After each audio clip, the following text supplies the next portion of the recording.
Hello you guys, and welcome to Abundantly Minimal. My name is Sarah, and if you are looking to save some serious money this year to put towards your financial goals, then you are in the right place. Today I'm going to be sharing my best 40 strategies to help you reach those financial goals more quickly and set aside more money. There's a range of difficulty for some of these too, so whether you are super new to starting to save money or you have been saving money and you're looking for a couple things that will challenge you even more, this video is for you.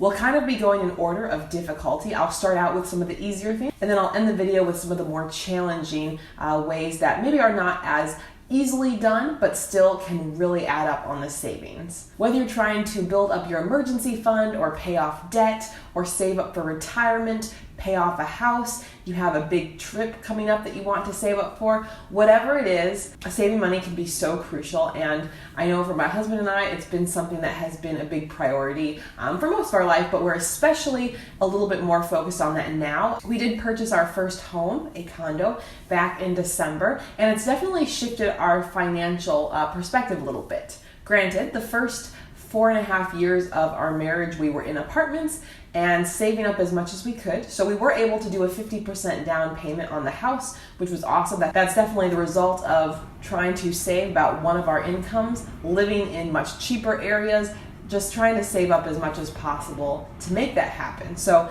we're really motivated. Currently now about 60% of the house is paid off, but I'm trying to pay it off in 3 years. So definitely that's our big motivation for saving. I'd love to hear what you guys are saving up for in the comments below, just so we can help support each other. One disclaimer I do want to make before we watch this video is that of course you have to remember that this is a personal journey.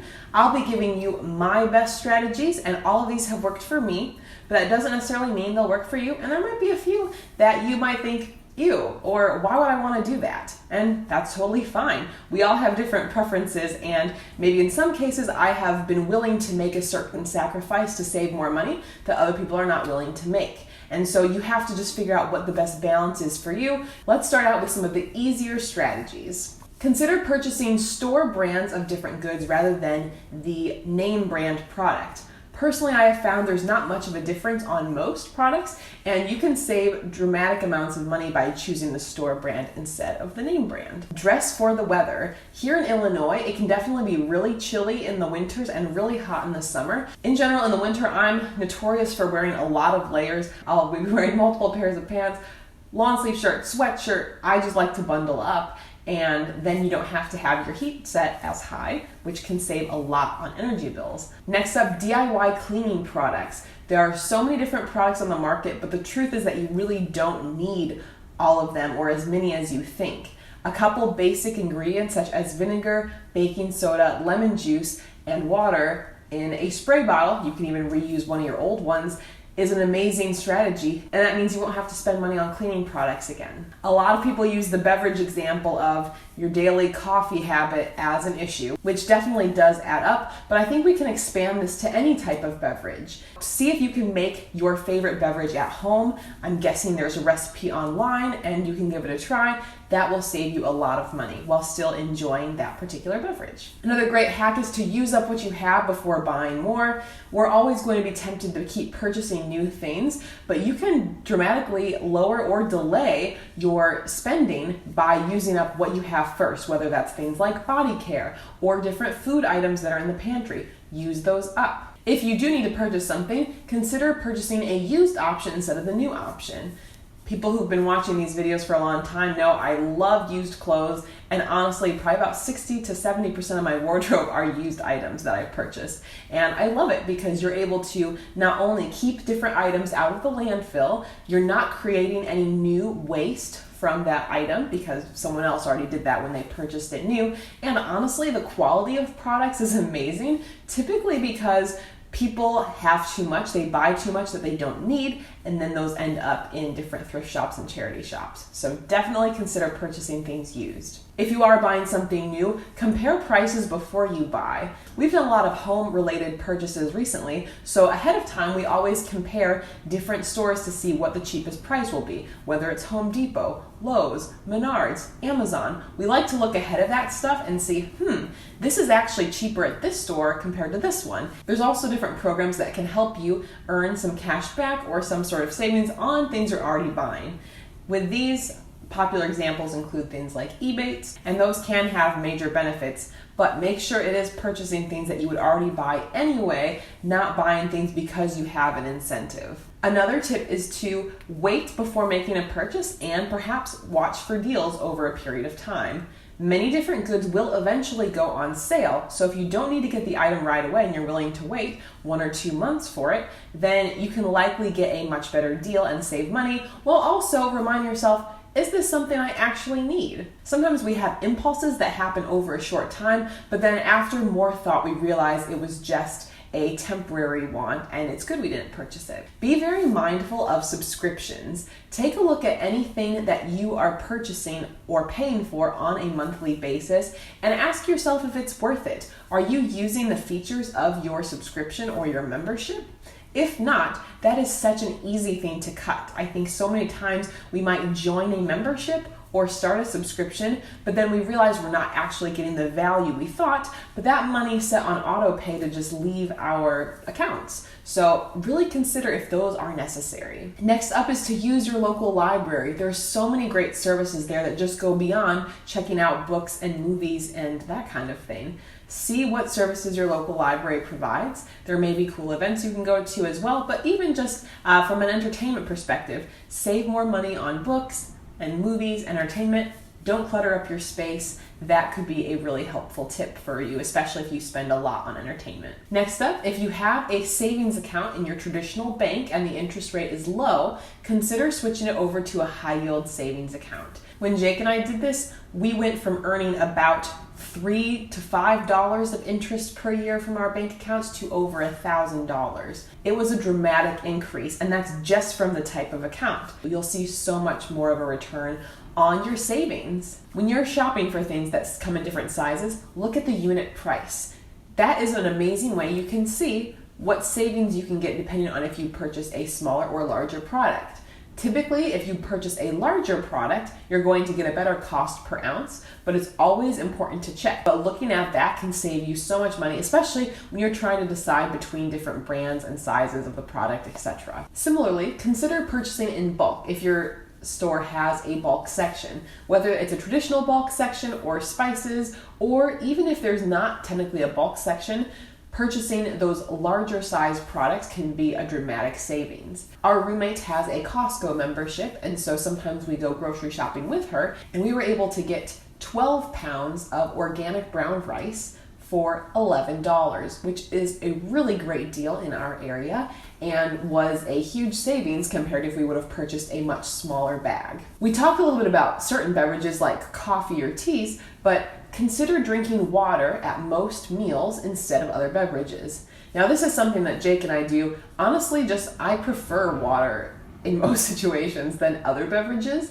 but not only is this healthier for you and will help you stay hydrated, but then you avoid those costs, such as, at a restaurant if it's several dollars for whatever you're choosing to drink. Another strategy is to use energy saving options on your appliances. For example, our dishwasher has an energy saving setting that doesn't actually dry the dishes, and you air dry the dishes instead. Likewise, switch out your light bulbs to be LED light bulbs or other more energy saving light bulbs. I was stunned as we were recently doing some upgrades how there is a dramatic difference between just traditional light bulbs and LED light bulbs. For our bedroom lights, for instance, the light bulb packs themselves cost the same amount of money, within $1, and your cost was $7 per year to operate the less efficient ones, and like 50 or 60 cents per year for the LED bulbs, which was incredible to me. And those will last 13 years compared to the traditional light bulbs just lasting a few years. So it was a no-brainer for us to make the switch on those. Avoiding single-use items is also a way you can save a lot of money. There's a big range, but there's a lot of different products sold in single servings. And if you purchase a larger portion or reusable items, depending on the situation, then you can really save on costs. Another habit is to just use less of whatever products you're currently using.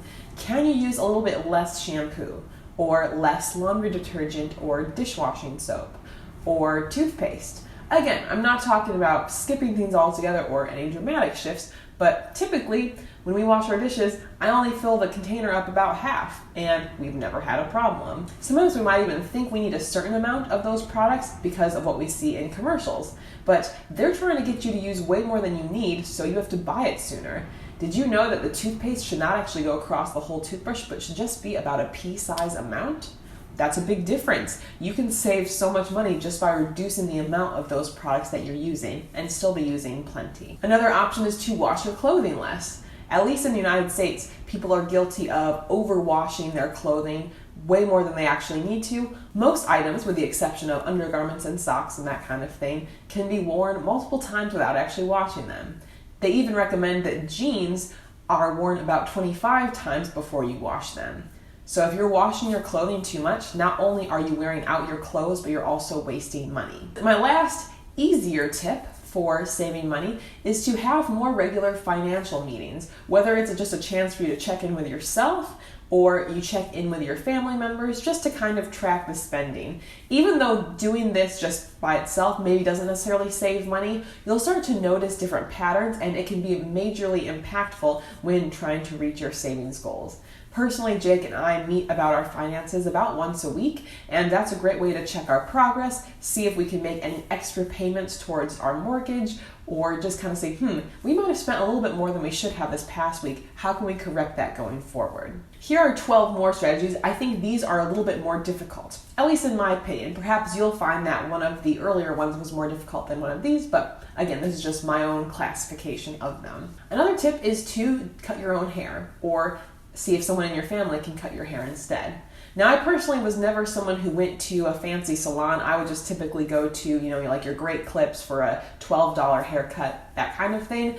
I have been cutting my own hair. I don't have an elaborate hairstyle, so it's fine, but I'm always surprised how expensive some of those different salons are when I can do it myself after I watched a few different tutorials online, and it works. Cutting TV or cable can be really positive. Jake and I do have about 10 TV channels, the main networks, and those are pretty much all that we need. We don't personally choose to have any of the online TV subscriptions, such as like Netflix or Hulu. We don't have any of those. We definitely are not people who would actually get our money's worth of the several hundred channels that many people do get in a standard cable package, and that would just be throwing away money for us. Meal prep can also be a great way to save money. Now, this is definitely something that's a newer thing for us. We are still working on more of it. I know I talked about in a recent video having the Instant Pot, and that's been really helpful for us from a meal prep perspective, because I'm not necessarily meal prepping for the whole week or anything, but I like to make a couple extra portions in the Instant Pot and then have easy leftovers for another night later on. Meal prep can save you a lot of money and time too. Related to food, if you find yourself going out to eat regularly, try to make copycat versions of those items at home. A lot of people might say, I'm never going out to eat, but you might have those similar cravings. So see if there's options of things you can make at home that will still satisfy those cravings of whatever that type of food is and that you'll enjoy, so then you're not tempted to spend more when you go out to eat. Another tip is to exercise at home instead of going to the gym. If you are someone who is trying to get healthier using exercise, and maybe you're not someone who gets a lot of value out of the different things available at the gym, it might help you to just consider working out at home. While there could be different challenges at this, there's a lot of great exercise that you can do at home that don't require any equipment or much space. I usually like to dance a bit in the evening, but also you can easily do different planks and push-ups and squats and lunges, and a lot of those different types of exercises require no equipment whatsoever. There's so many great exercise-related channels on YouTube that you can watch completely free. Another tip is to be patient. I know we talked a little bit about waiting for things to go on sale, but in this case I'm talking about if something that you want comes out new, waiting however long you need to until it's no longer as new and the price drops. An easy example of this is with movies. If there's a movie that Jake and I want to see, in certain cases we'll go to the theater, but it's exponentially cheaper if we wait for it to come to a Redbox near us, because instead of paying maybe $20 total for both of us to go see it, now we're just paying $2 to rent it. Or we might wait even longer and then you could check it out from the library, in which case it's free. So again, it's just deciding what works for you. If there is a new piece of tech that comes out, waiting a while or waiting to not get the newest version will allow them to make any adjustments that needed, like little issues that maybe have come up with it that they can repair for the next version of it, and it will likely be cheaper by that point. Another tip is to try to fix things yourself. We have experienced firsthand that home repairs can be very costly and kind of annoying, so if there are things you can do to save money, that can be a big help. Another thing on the home front is to consider a programmable thermostat. We did end up purchasing the Nest thermostat. It is a little bit pricier up front, but we were able to get it for a Black Friday deal, which took off $100, and we were also able to get another $100 rebate from our energy company. A programmable thermostat is amazing because you can have it set to different temperatures. Like I talked about earlier with keeping it a little bit cooler or a little bit warmer depending on the season, that can be a great way to save on costs because you're not heating or cooling your space when it's not needed, such as when you're sleeping or when you're out of the house. So that could be a worthwhile option to look into. Another option is to sell items that are no longer bringing you value. These could just be things that you no longer need, or perhaps some of your collectible type items that maybe aren't actually bringing the value that you'd hoped they would. Another option is to start a garden, whether that's like a full garden or just an herb garden like on a windowsill. That could be a great option to save on some food costs. Now you do have to have a little skill involved in this, and my knowledge about gardening is minimal at this point, but growing a few different herbs, various phases of our life, was nice to have those fresh herbs for cooking, but also herbs can be kind of expensive when you're buying them from the store for a small pack when maybe you only need to pull off a couple leaves. So it just depends on the person and on what you're making, but that could be a helpful option for you to save on food costs. Another option that's very important, but maybe not always dealt with, is to set up automatic transfers and payments. If you have certain savings goals, set up those transfers with your bank or with whatever the organization is so you can start benefiting and paying yourself first. Don't wait until you've made these other purchases and see what's left. Be proactive about it. When Jake and I were saving up for our house, we had starting out $1,000 every month going to our house fund, which was also in a high yield savings account. And then after a while, we bumped that up to $1,500 a month, every month, going to our high yield savings account. Setting these transfers up automatically meant we didn't have to think about it. We do the same thing with our retirement savings, our investments. We have these things all set up to auto pay so we don't have to think about it. And then you deal with whatever's left is what you can use for spending on certain things. And my last tip for this moderate section is to surround yourself with people who have similar goals. A well-known thing that the people who you surround yourself with, you're going to be more influenced by and act similar. So if you surround yourself with people who are more high achieving, you are also more likely to be a high achiever. The same thing is true with money. If you surround yourself with people who are more money conscious, you will also more likely be money conscious. Whereas if you're surrounding yourself with people who don't know much about money or who spend frivolously, you are also more likely to do that. Now, this doesn't mean ditch your friends and find completely new ones, but I think if we look at our media consumption, for instance, if you watch a lot of YouTube, are you watching YouTube channels that are encouraging you to save money or spend money?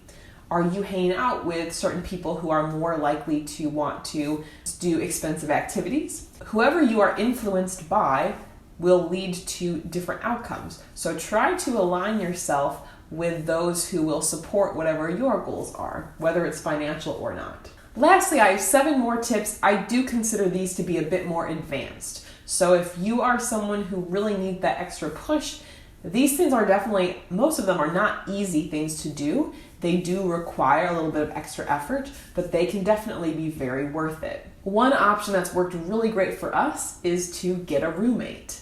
If you have extra space, you can rent out, as well as maybe you have someone in mind who is looking for a space who would be a good roommate to have. That could be really helpful. Yes, it is a bit of a sacrifice at times, and it does mean you're giving up some of your space and some of your privacy, but for us, this decision has made such a financial difference. So it's something that I recommend, especially since we had an extra bedroom. The only apartment we could get when we moved recently was a 2-bedroom, and now our condo is also a 2-bedroom. We don't currently have any kids that need that second bedroom. So for now, it's been working really well. Another option is to downsize your living space. Maybe you don't want to get a roommate, but you definitely have more room in your space than you should. I know from comments on the video, so many of you make much smaller spaces work, and in exchange, that can save so much money. One of the most expensive parts about life is our housing expenses, and if you go smaller, you will likely save a lot. If you have an extra bedroom or office that you're kind of using mostly as a storage place, that is a real expensive storage unit, and you could consider downsizing. Of course, there could be bigger things involved in this, so it's not a tip for everyone, but in case this does affect you, you could dramatically help your financial situation with this one. Another option is to carpool. Do you drive yourself to work? Depending on the journey and other people who you work with, maybe it's beneficial to carpool. I've been carpooling now for about 1.5 years and I love it. For $50 a month, I don't have to think about driving. I don't have to put any miles on my car. I don't have to pay for the gas. I have someone I can talk to if I want. I can eat my breakfast in the car, which means I can sleep in later. I can work on stuff. Actually, sometimes I've edited videos in the car if I'm behind. There's so many benefits for me at least, and I wonder if there are benefits for you for doing that. Another option is to go for a no spend, low spend, or cash only type of challenge. There's so many different examples of these different challenges being done on YouTube. Jake and I did a low spend challenge earlier last year. Limiting yourself to one of these more extreme degrees can be really helpful in preventing some of that extra spending. Now, of course, it depends on the person. You have to figure out what works best for you, but many people might find that to be something that really for sure prevents them from spending too much. Kind of the opposite side of that, but still sort of related. If you are someone who has really good control over your spending, you might find that using a certain type of credit card or rewards card is beneficial for you in terms of the cash back benefits. Personally, Jake and I have always been pretty disciplined when it comes to our spending. We're not likely to make frivolous purchases, and so for us, having a cashback credit card, we get 1.5% cash back on everything we purchase. That has been really helpful because, again, we're not using our credit card frivolously. We're very intentional about what we buy, and so for us, it's never been an issue. And in exchange, we get that nice bonus. But if you are someone who struggles with that temptation, then this is probably not the best approach for you if you're really trying to make some serious savings. Another option is to live in a cheaper area. Jake and I experienced this firsthand when we moved out to middle of nowhere Western Illinois for our first teaching jobs. Overall, we had a really positive experience, but the costs compared to the Chicagoland area were ridiculously affordable. We rented out the whole first floor of a house for $500 a month. That is very little, and it was extremely easy for us to make those rent payments as well as save up a lot of other money. And we lived out there for 3 years. So you can imagine that's a lot of savings. It might not be as glamorous, but are there places you could live that would be more affordable? If you're really serious about your financial goals, that could be an option. But again, definitely something to consider with the trade-offs and with the specific area. Lastly, lowering our expectations is a really great way to save money.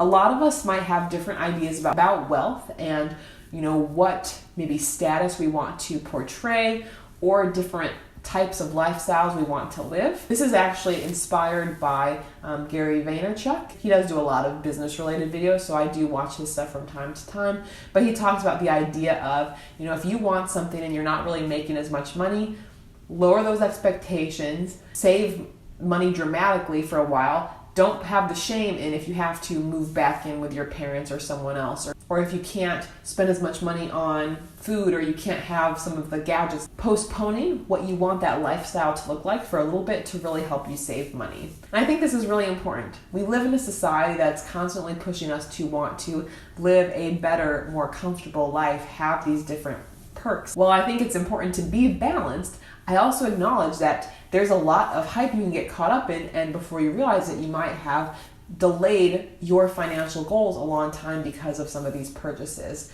So just know, having in the back of your mind, I think it's very healthy to think, you know what? I'm not going to live this super glamorous life right now, and that's okay. I know I felt that too in some of our past apartments. They were fine, they were safe, they weren't great, and they weren't very aesthetically pleasing. And I look at other people's videos like, man, what a beautiful space. But then I remembered, it's all part of the big picture plan. I am trying to save up for this house, pay this off, and have that amazing peace of mind. So if I have to live in a space that's kind of ugly for a while, I'll do it, you know? I'm not in it for the status. So I think if we can use that thought process in whatever area of life where it's important, then that can be very helpful. I hope you guys feel ready to save up and reach those financial goals this year. I know I gave a lot of tips in this video, but if you have anything else, other things that you have done to help that I missed in my video, I'd love to hear those from you, as well as, like I said earlier in the video, any financial goals you have, so we can help keep each other accountable. If you want some more financial related videos, you can check out some of those here, and you can subscribe to the channel if you haven't already up here. We'll see you guys next time. Bye.